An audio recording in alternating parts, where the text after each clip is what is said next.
Sale, hermanos, pues vamos a Lucas capítulo 2. Les decía que vamos a iniciar desde el versículo número 10. Digo número 8. ¿Sale? Dice: había pastores en la misma región que velaban y guardaban las vigilias de la noche sobre su rebaño. Y he aquí se les presentó un ángel del Señor, y la gloria del Señor los rodeó de resplandor, y tuvieron gran temor. Pero el ángel les dijo. Entonces esta historia inicia con los pastores. Ahora, tenemos que saber que de estos pastores de los que se está hablando, muy probablemente eran aquellos pastores encargados de cuidar las ovejas del templo. ¿Por qué? Porque Belén se caracterizaba por eso, ser un lugar en el que se criaban las ovejas para el templo. Entonces seguramente estos pastores eran aquellos dedicados a esta función, y esto vuelve, el significado es de esto hermoso si esto así fuera. También otra cosa de las que tenemos que considerar es que el nombre Belén significa casa de pan, que es un nombre perfecto para donde nació el pan de vida, Jesucristo. También, y obviamente sabemos, ya saben que cada año salen aquellos que, no, la Navidad casi es del diablo y todas estas cosas, ¿no? Y que Cristo no pudo haber nacido en un 25 de diciembre porque los pastores no salían a pastorear, pero también existe evidencia de que existían inviernos cálidos en los que esto pudo haber sucedido. No estoy diciendo que fue exactamente un 25, realmente no importa cuándo fue. Lo que importa es que ellos estaban ahí, y de esto vamos a estar hablando. Os ha nacido un Salvador. Es algo de lo que nosotros como creyentes necesitamos estar conscientes y perseverando en, que nos ha nacido un Salvador. Ahora, otra cosa que tenemos que considerar acerca de estos pastores es que estos pastores generalmente, o casi siempre, eran personas excluidas del templo, porque a pesar de que ellos cuidaban las ovejas del templo, por su profesión eran considerados ceremonialmente impuros. Entonces muchos de ellos no pisaban con frecuencia el templo por su profesión. Otra cosa interesante a considerar de estos pastores es que, no sé si recuerdan en el caso de David, ¿no? David era un pastor de ovejas porque era el menor de la familia. Entonces, las labores principales eran para los hermanos mayores, pero las labores como secundarias o estas trabajosas eran dadas a los de menor importancia. Entonces, posiblemente, estos pastores, aparte de ser excluidos de la sociedad, excluidos del templo, también eran los relegados de la familia, por ser los menores o de menor importancia. Entonces eran personas que, vamos a llamar, tenían una profesión importante porque estas ovejas se sacrificaban por el pecado de todos, pero al mismo tiempo experimentaban un rechazo social profundo. Y estaban ahí, dice, guardando las vigilias de la noche. Creo que esto lo podemos entender.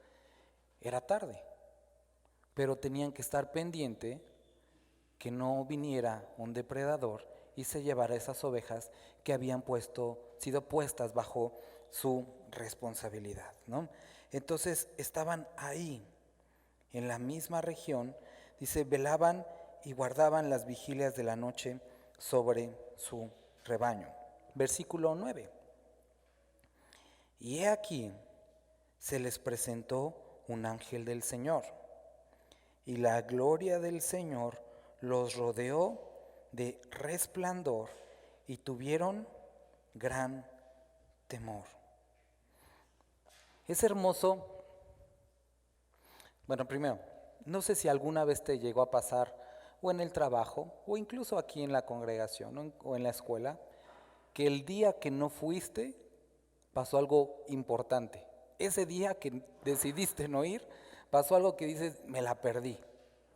Imagínate el coraje, digo, si existiera la posibilidad de que alguno de estos pastores le hubiera tocado ese día ir a cuidar esas ovejas y por flojera o por lo que tú quisieras, no fue y se quedó en casa.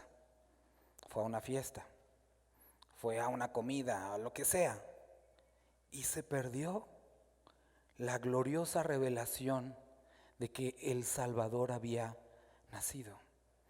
A lo que quiero ir es esto: qué hermoso entender que aquellos que guardaron las vigilias de la noche fueron rodeados de gloria. Y sabes, hermano, hay muchas personas, esto se lo he comentado otras ocasiones, pero personas me han preguntado: pastor, ¿por qué el día de hoy ya no vemos que Dios actúe con milagros? O que haga esto, que haga lo otro. Y la respuesta sin ninguna jactancia es: posiblemente no has estado en el lugar donde Dios está, porque sigue haciéndolo. Y lo he podido ver. Y sabes, es exactamente esto el ejemplo. Aquellos hombres que estaban siguiendo a Dios, que estaban en el momento perfecto, y Dios se les reveló. A Abraham Dios se le reveló cuando dio el paso de obediencia, salir de su casa y de su parentela, y conoció al Dios vivo. Moisés conoció al Dios vivo cuando obedeció y vio sus milagros, su poder, y pudo hablar cara a cara con él. Y cada uno de los personajes bíblicos que nosotros podemos ver, esta relación especial y única con Dios, fue porque estaban en el lugar adecuado haciendo lo que se les había mandado. Y como creyentes, el día de hoy es muy importante poder entender y ver qué es lo que Dios está pidiendo de nosotros, hacia dónde nos está dirigiendo. Sí, sabemos que Dios está en todos los lugares, pero hay muchas veces que nuestra propia actitud, nuestro propio necedad, pecado, nos impide ver lo que Dios está haciendo. Dios me hablaba con un ejemplo que quiero aclarar, no tiene nada de político, un ejemplo en esta semana. Estaba viendo una publicación que puso la Secretaría de Salud, se ve una mano con una jeringa y está como sacando del frasquito la dosis de la vacuna, ¿no? No dice que sea vacuna, no, simplemente está la imagen, ¿no? Entonces, como yo vi la imagen y dije, pues no sé, en tu mente puede pasar que es la vacuna de COVID, lo que sea, ¿no? Pero tiene que ver algo con este tiempo, ¿no? Pero cuando estaba bajando vi que abajo había como varios como caritas enojadas y dije, qué chistoso que la gente se enoje por este tipo de publicaciones. Entonces de chismoso me puse a ver qué es lo que comentaban, ¿no? Entonces empecé a ver como publicación tras publicación, comentario tras comentario, que decía, qué uñas tan sucias, qué manos tan sucias.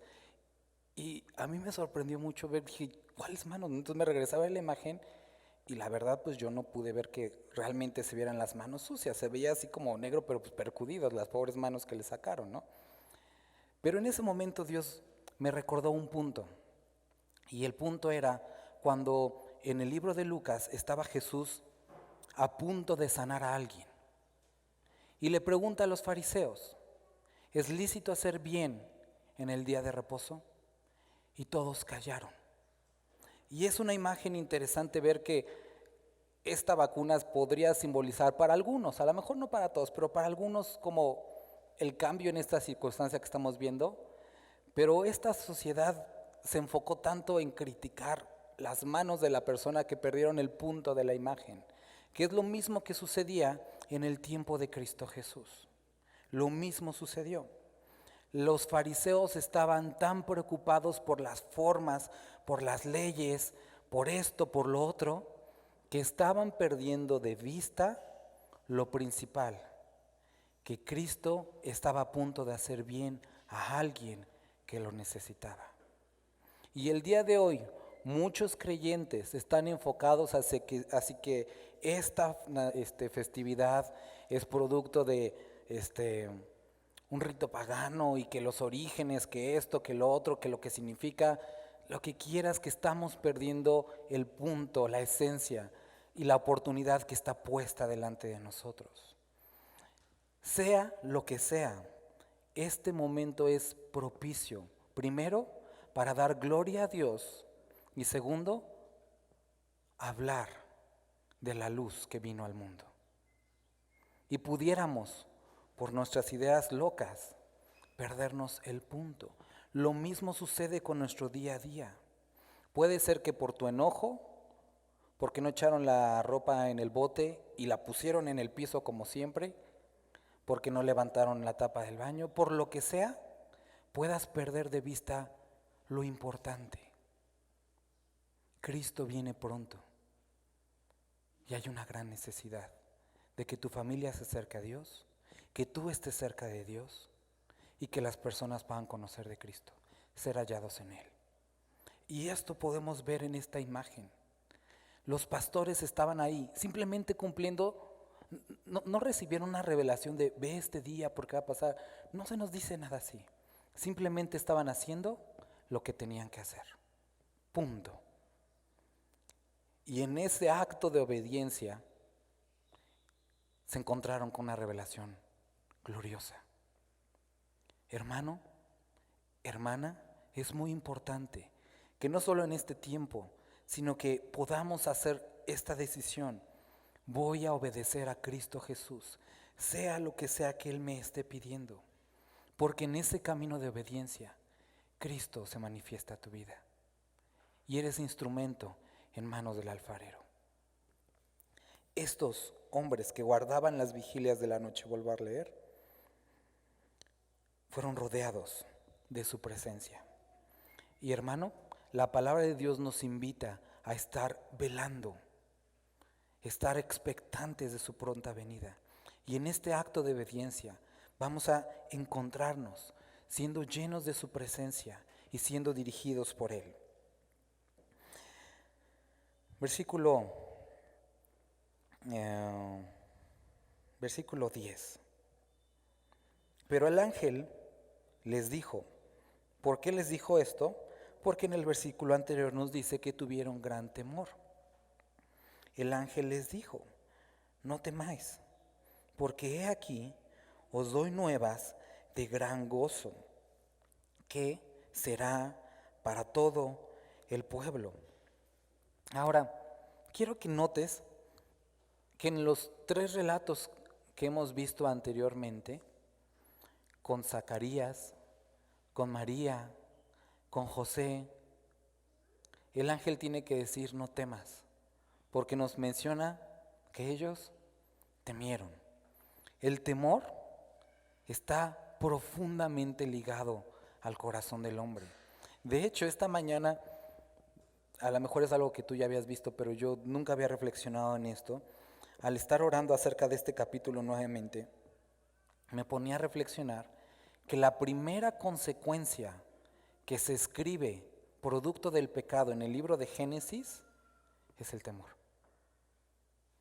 Pecan los hombres y lo primero que menciona, primera consecuencia, dice, y tuvieron miedo y se escondieron. Interesante.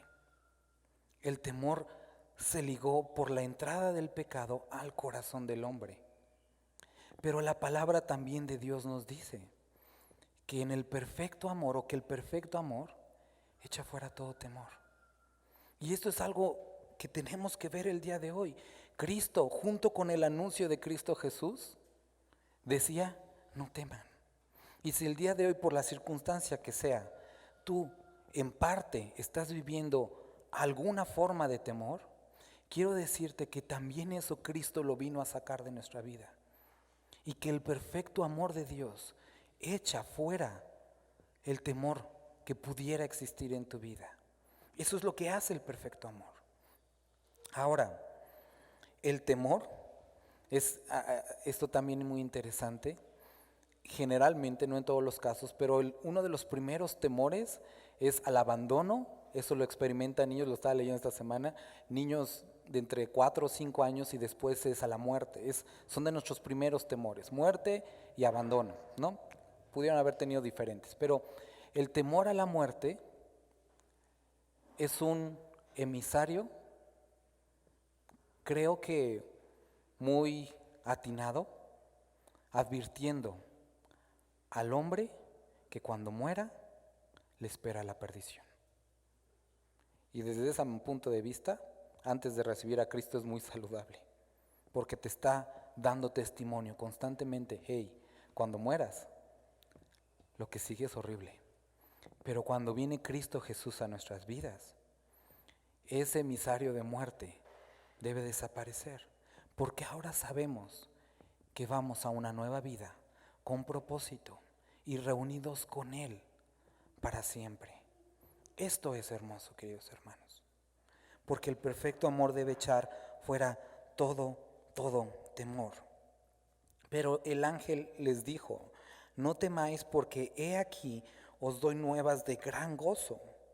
En otras palabras, les traigo el evangelio. Estas son las buenas nuevas, ¿no?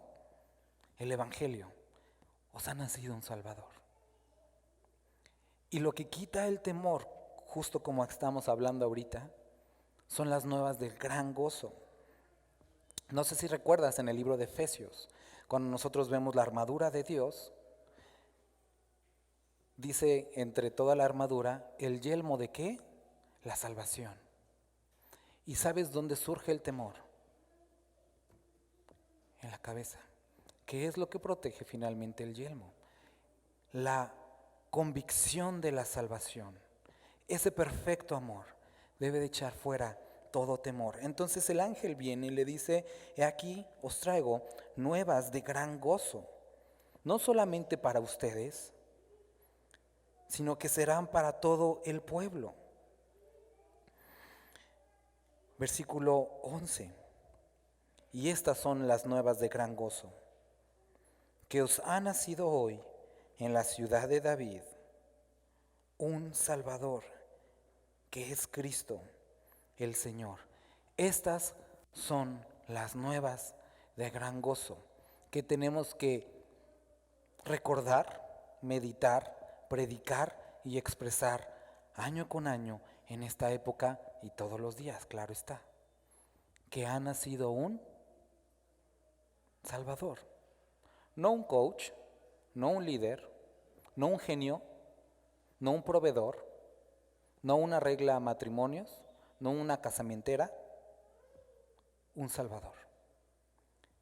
El propósito de Cristo Jesús en esta tierra fue el de más urgencia: salvarnos de nuestros pecados, porque esto cambia la existencia, el destino, la eternidad del hombre.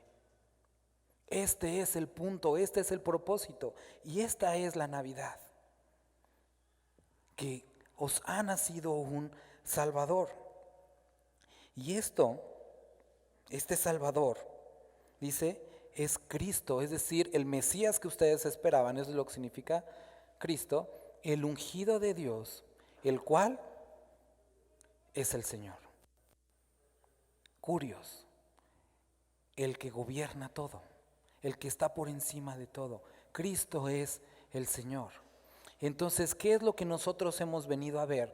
Y es una de las preguntas que Cristo les hacía con respecto a Juan el Bautista. ¿Qué han venido a ver? ¿Qué esperaban venir a ver? Y esta Navidad tenemos que hacernos una pregunta similar. ¿Qué he venido a celebrar? ¿Qué espero ver? ¿Un bebé indefenso? ¿Un burrito, ángel y camellos y elefante y un negrito y unos reyes que ni siquiera estaban en ese momento? ¿Qué he venido a ver? Al Mesías. Y no uno que se someta a mi voluntad, sino uno al que yo me puedo y debo someter, porque es mi Señor. Nuevas de gran gozo, porque os ha nacido hoy.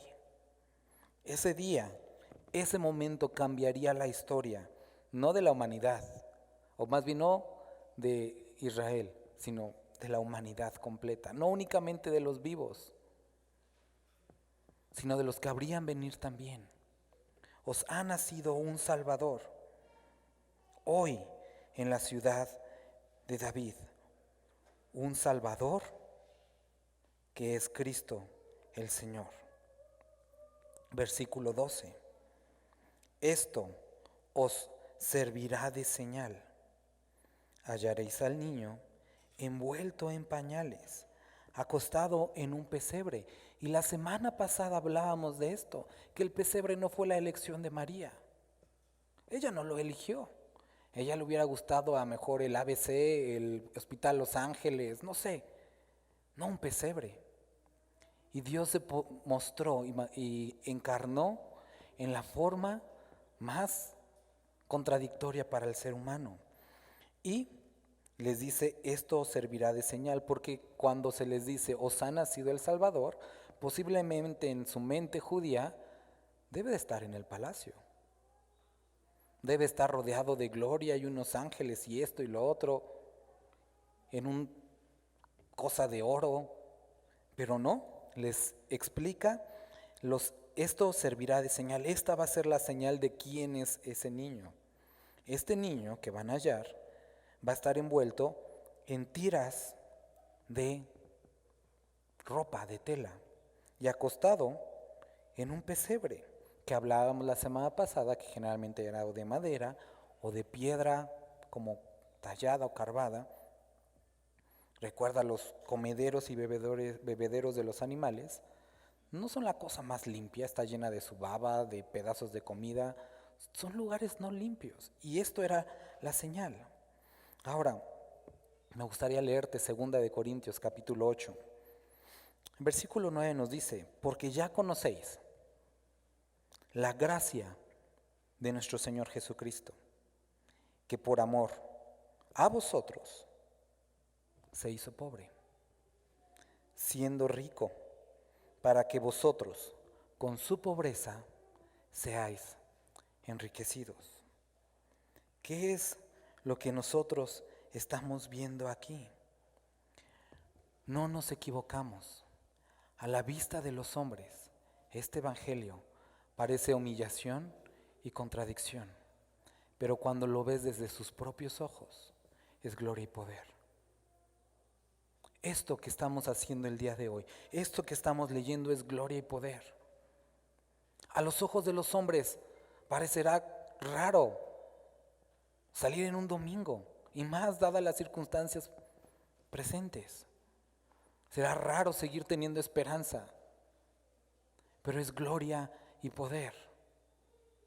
Las personas no lo pueden entender, como no entendieron por qué damos vueltas alrededor de Jericó. ¿Por qué separarnos de los demás? ¿Por qué tener todas estas cosas de purificación y no más fácil hacerlo como los griegos, que era impureza, sus ritos y todo eso? A los ojos de los hombres es humillación y contradicción. A los ojos de Dios y a los ojos de los que hemos creído es gloria y poder. Y esta imagen del niño en el pesebre era gloria de Dios. ¿Por qué? Porque a través de su pobreza enriquecería a muchos. Versículo 13. Y repentinamente apareció con el ángel una multitud de las huestes celestiales que alababan a Dios y decían. Entonces, imagínate si uno les dio miedo, todos, de repente.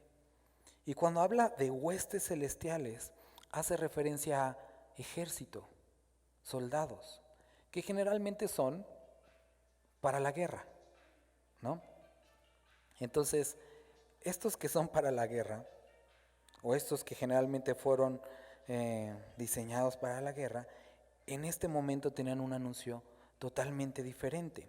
Y el anuncio era el siguiente: gloria a Dios en las alturas, gloria a Dios en las alturas, y en la tierra paz, buena voluntad para con los hombres. Históricamente, hermanos, la gloria se había manifestado o en el templo o más bien en el tabernáculo. Pero a causa del pecado del hombre, la gloria se fue de ahí. Y por mucho tiempo, 400 años, Israel se quedó sin nada.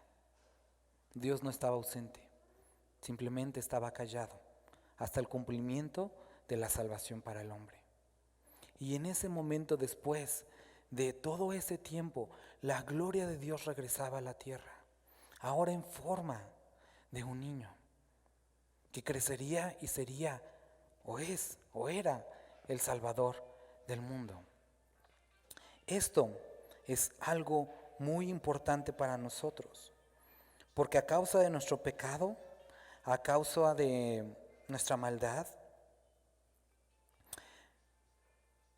la gloria había sido apartada de nuestra vida. Pero viene Cristo Jesús a morar en nuestros corazones y la gloria de Dios puede ser nuevamente manifestada en medio de nosotros. Gloria a Dios en las alturas. Y ahora la posibilidad de en la tierra paz. En el año 27 después de Cristo sucede algo que se llama Pax Romana. Era un decreto a través del cual se llamaba o se proclamaba la paz en todo el imperio. Uno de los escritores del tiempo, Epictetus, dijo lo siguiente: aunque el gobierno puede darnos la ausencia de la guerra y una paz exterior, jamás podrá darnos libertad ni paz sobre las pasiones, la envidia, el enojo y el interior que tan anhelantemente buscamos. Y esto era verdad en ese tiempo y es verdad en este tiempo. Puede haber muchas cosas, puede haber una vacuna que realmente funcione.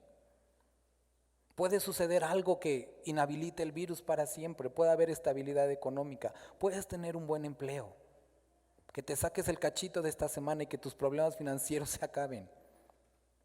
Pero eso no va a cambiar el conflicto interno y la guerra que traes con tu propia carne.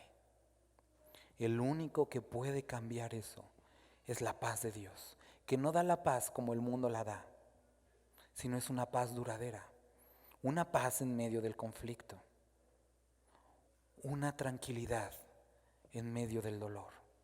Esto es lo que Cristo Jesús vino a hacer y estaban anunciando estos ángeles. Ahora, lo siguiente que dice, buena voluntad para con los hombres. Dios se había acercado nuevamente y no era para destruir, lo hemos hablado anteriormente, era para salvar. Y Dios tiene voluntad y buena voluntad para ti el día de hoy, el día de ayer y el día de mañana. Porque su misericordia, dice la palabra, es nueva cada día. Y si se acerca a ti, no es para destruirte, sino para buscar una relación y tu arrepentimiento. Nuevamente regresando al huerto del Edén, Dios se acerca a Adán y le dice: Adán, ¿dónde estás? No porque no supiera, era como un niño mal escondido atrás de una cortina, se le veían los pies atrás de las plantas o del árbol. Pero ¿sabes qué? Dios está preguntándole: ¿dónde está tu corazón? ¿Cómo estás ahora? Buscando arrepentimiento. Y Adán no lo hizo. Y es triste que muchos pasarán este tiempo, cantarán, celebrarán, mecerán a una estatua, pero nunca nacerán sus corazones.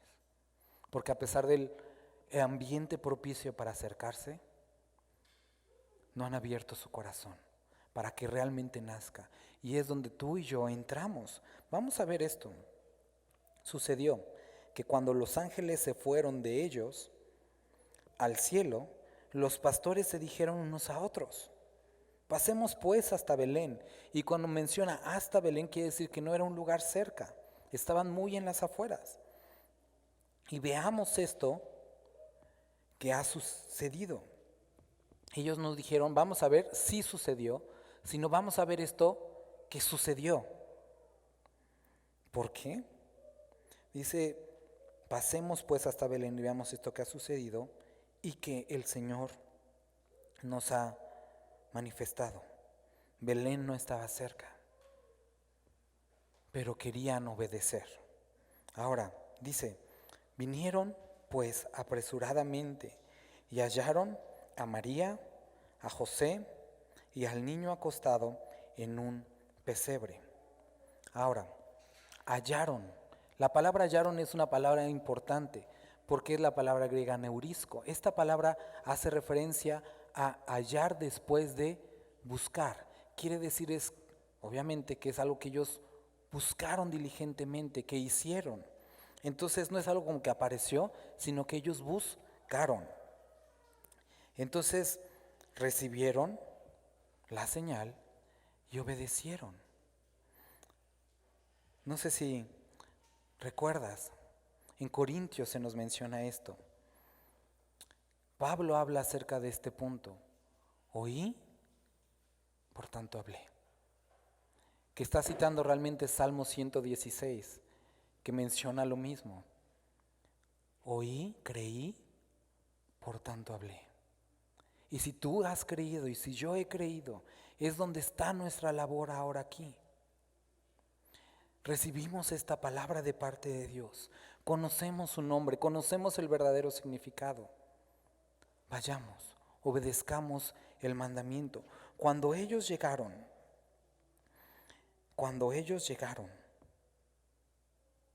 lo que encontraron, dice aquí, hallaron a María, a José y al niño acostado en el pesebre. Ya no estaban los ángeles, ya no estaba la gloria, ahora estaba algo mucho mejor, Cristo Jesús delante de sus ojos. Y posiblemente ese momento en el que fuiste salvo fue un momento hermoso, a lo mejor lloraste, lo que sea.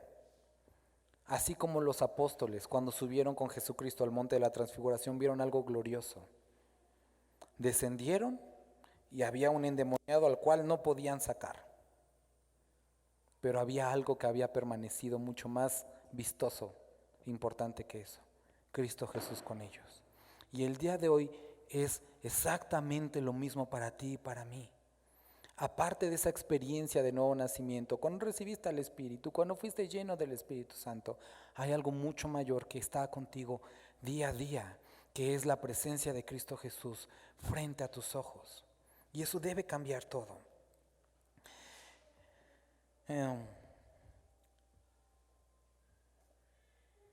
Versículo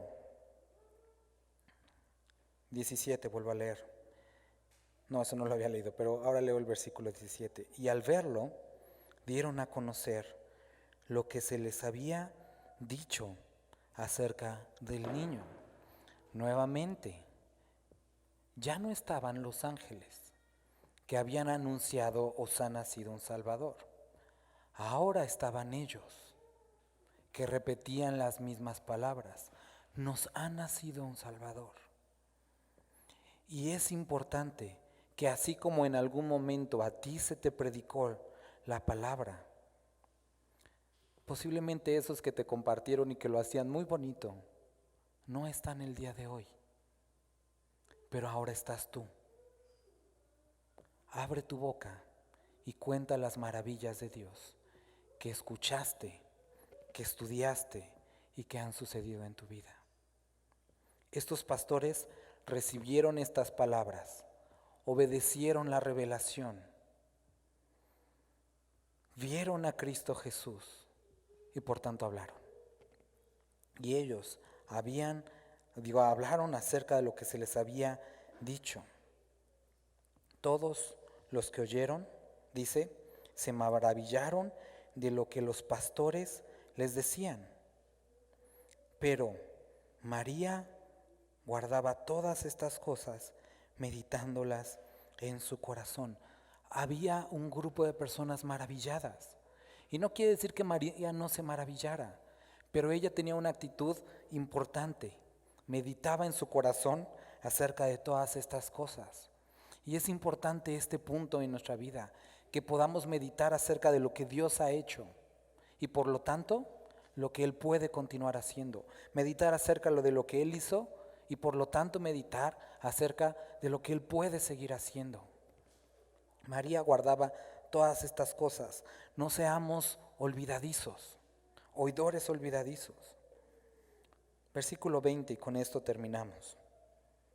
Y volvieron los pastores, glorificando y alabando a Dios por todas las cosas que habían oído y visto, como se les había dicho. El pesebre fue suficiente para que estos hombres cambiaran. ¿Cuánto más debería de ser para nosotros el día de hoy la cruz de Cristo? Vamos a orar.